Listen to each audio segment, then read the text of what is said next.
Marriage finally comes to Illinois months after the state passed a marriage equality bill. Numerous states schedule marriage case milestones for this summer. The Attorney General of Florida insists that a marriage ban is necessary but can't explain why. And the U.S. Supreme Court will take a look at marriage in Oregon this week.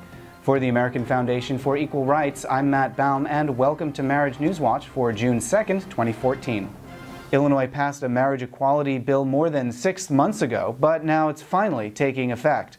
A handful of counties started issuing licenses a couple months early, and as of this week, the entire state now enjoys the freedom to marry. And over the next few months, we could have more good news in several other states. The Fifth Circuit Court of Appeals has set a briefing schedule in a Texas case. Opening briefs are due there on July 9th, with a reply due in August. In Michigan, a marriage case is now scheduled for oral argument on August 6th. In Nevada, the Sixth Circuit has committed to holding oral argument in early September, and although they haven't set a day yet, a separate case in Idaho is scheduled for argument before the Sixth Circuit on September 8th. Cases are also heating up in Wisconsin. The state Supreme Court has declined to hear a state lawsuit against Wisconsin's marriage ban. That leaves a federal suit still in play, with a ruling due at any time. Attorney General J.B. Van Hollen has asked the court to stay its eventual decision, which, if granted, would delay the start of marriages until the state could file an appeal.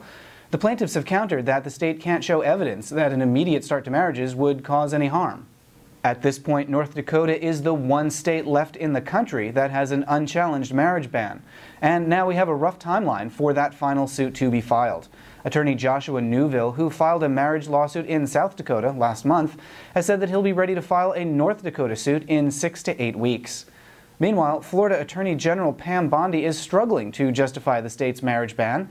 According to new briefs, Bondi claims that the ban promotes stable families, but can't explain how. She also says that the ban keeps heterosexual parents together, but can't explain that one either.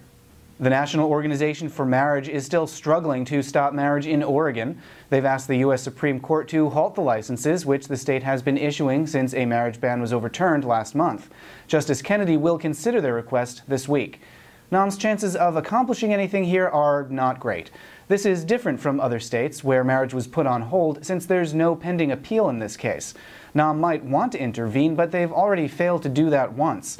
In fact, in their application to the U.S. Supreme Court, NAM conveniently omitted the district court's ruling that they didn't have standing.